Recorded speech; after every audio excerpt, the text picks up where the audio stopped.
Pocket FM. To unlock all the episodes, click the link in bio.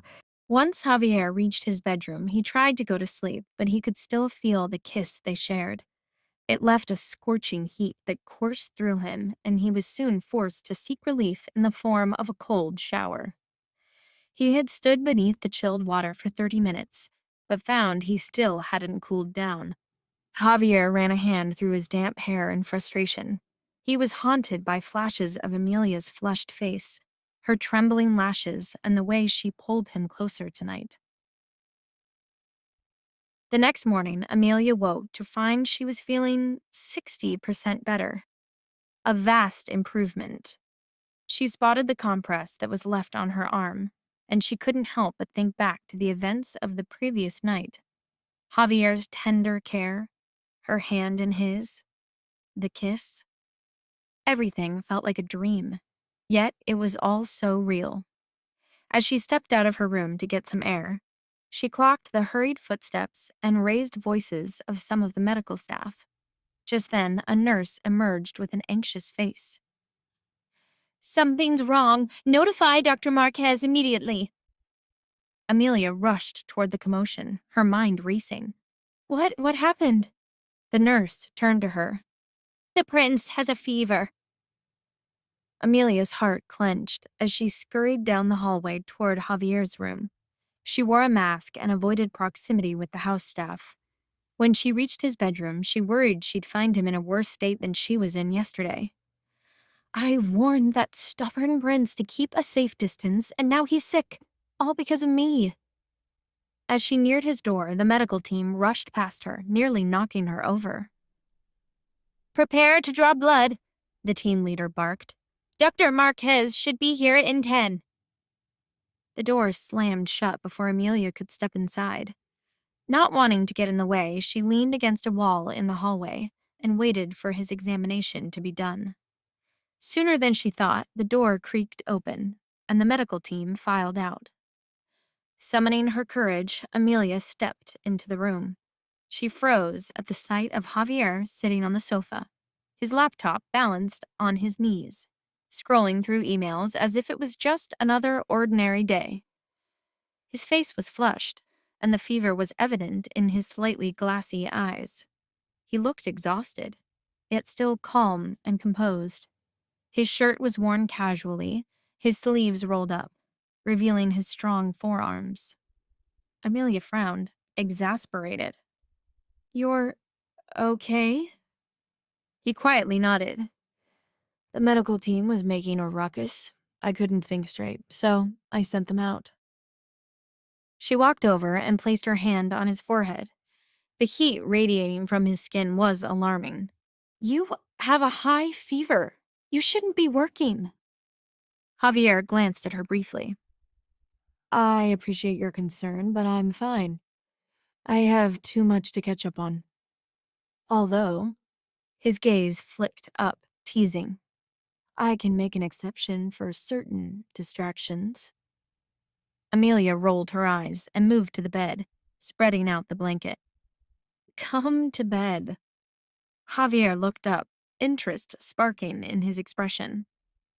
"Do lie down and rest," she finished with a smirk, "until Dr. Marquez takes a look at you. You really don't look well." For a moment, his expression softened, noticing the worry in her eyes. Then a flicker of mischief crossed his face. He closed his laptop and leaned back. "Come here," he said, his voice low. Amelia hesitated, but approached cautiously. Before she could react, his fingers hooked into her pant pockets and pulled her closer. Her heart raced as memories of their passionate kiss from the night before flooded her mind. "Look at me," he said softly. His deep eyes met hers, making her blush spread across her cheeks. "Yes," she said, her voice calm as she fought to keep her breathing steady. "It's not often that I develop a fever after a kiss," he teased, his smirk disarming. "Maybe you're just not used to breaking a sweat," she shot back quickly. Javier raised an eyebrow. "If I recall correctly, you were the one who couldn't keep your hands to yourself last night. It was probably all the cold medicine, she replied, a faint smirk curling her lips. He leaned in slightly. Ah, so the medicine made you take my hand and pull me in close. That's a side effect I didn't read about. Sorry, I shouldn't have. I didn't realize I was such a threat to your health, she said coolly. To my health, to my work schedule, to my sanity, Javier murmured, his voice lowering, sending a shiver down her spine.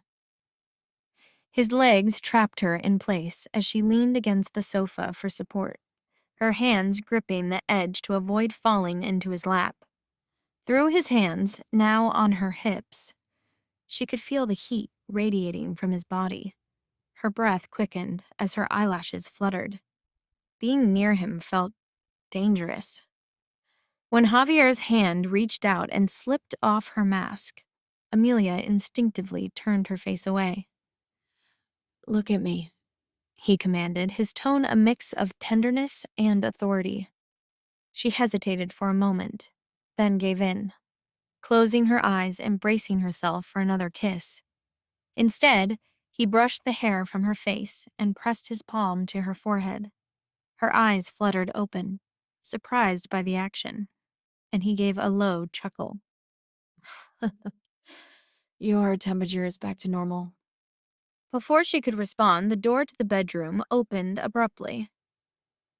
Dr. Manuel Marquez stepped inside, dressed in full protective gear, his mask concealing his expression. His sharp eyes immediately caught Javier and Amelia in their close, intimate position, and she jumped back, quickly adjusting her clothes, her flustered state obvious. Manuel didn't miss a beat, casually opening his kit. Sometimes I feel like a fool for worrying about you, Javi, he muttered dryly. I take it you're feeling better. The doctor approached with his equipment to check Javier's temperature. Javier leaned back casually, though a faint flush remained on his face.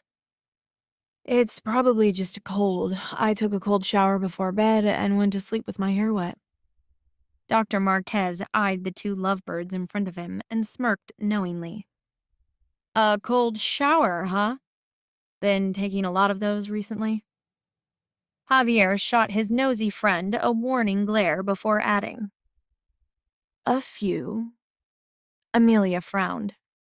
It's been so cold out. Why would you take a cold shower? Javier and Manuel exchanged glances, amused by the innuendo that went over her head. Javier smirked. Cold showers help relieve tension. Amelia tilted her head, nodding slowly. Oh, that makes sense. With all the stress you're under at work, it must be overwhelming. Javier raised an eyebrow, while Manuel had to look away to suppress a laugh. Amelia caught this and realized she'd been left out of an inside joke. Her brow furrowed, and she looked away from the two vexing men. Meanwhile, Sophie Rivera was in her bedroom packing her bag for a trip. She was scheduled to leave for New York for a performance with her ballet troupe and had invited all her college friends to show off her success. It would be the perfect distraction from the recent stress of the Charles and Amelia drama. Plus, keeping up the pregnancy lie around Charles was becoming exhausting. God, how she missed her nightly martinis. Just as she zipped her suitcase, her phone buzzed. It was Sarah, the troupe manager. Hey, Sarah. I literally just finished packing my bag. So excited for tomorrow, Sophie said cheerfully. Sarah was hesitant. Oh, Soph, unfortunately, I have bad news. What do you mean? Please don't tell me the show is canceled. No, not the show, just you. We're pulling you from the performance. Orders from above. I'm sorry. Sophie's face fell. What do you mean? The show is on, but I'm out? I packed my bags. I invited friends. This is unacceptable. Who do I talk to about reversing this? That won't work, Soph. I don't know who you upset, but it's way above my pay grade. Sarah said apologetically. I have to go. I'm sorry. Sophie stood frozen, unable to believe what she'd just heard. She had worked tirelessly to secure her spot in the ballet company. She was even the understudy to the lead, which meant she was next in line to be the prima ballerina. Now, suddenly, she was nothing? A disposable dancer they could push to the sidelines? It made no sense. Who had she upset? Who had power to do this? After some thinking, she came to one probable answer. Charles? Hey, is everything okay? Are you feeling queasy again? Nothing is okay, Charles. They kicked me off the show for no reason. Tell me honestly, do you think Prince Calderon has the power to do something like this? Charles hesitated for a moment, understanding the implications of the question. He definitely has the resources. He admitted reluctantly. Ah, I knew it. Anytime something goes wrong in my life, Amelia's the cause of it, Sophie shouted. Maybe if you apologize to Amelia, this'll go away. Remember that thing he said about good karma? I didn't know that was some veiled threat, like he's some sort of mafia boss. None of this is my fault. It wouldn't have happened if you didn't let Amelia seduce you into taking her home. She's the bad karma, she screamed before ending the call. Hearing her daughter upset, Valentina appeared in the doorway. What's going on? I heard you yelling. Did the company book you a middle seat on your flight again? It's much worse, Mom. They cut me from the gig, Sophie said, her voice trembling. Valentina rushed over, pulling her daughter into a comforting hug.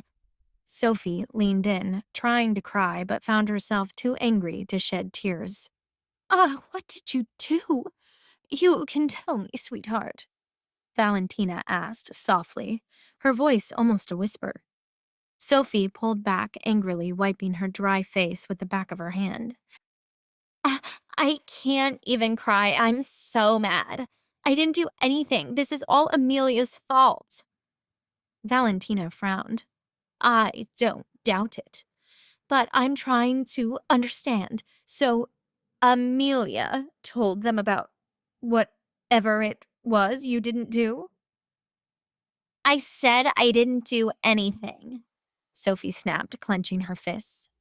She went and sledded up with Javier Calderon, and now my career is ruined. Just because he's mad I didn't give her an apology she doesn't deserve. Valentina's eyes widened in shock. Does the prince really protect her that much? What did you... I mean, what exactly happened? Sophie rushed to her closet and grabbed her coat. I don't have time to explain. I'm paying Amelia a visit to force her to fix what she broke. To find out what happens next, download the Pocket FM app in the next minute to get free access to all episodes of The Royal Accident for free. Pocket FM. To unlock all the episodes, click the link in bio.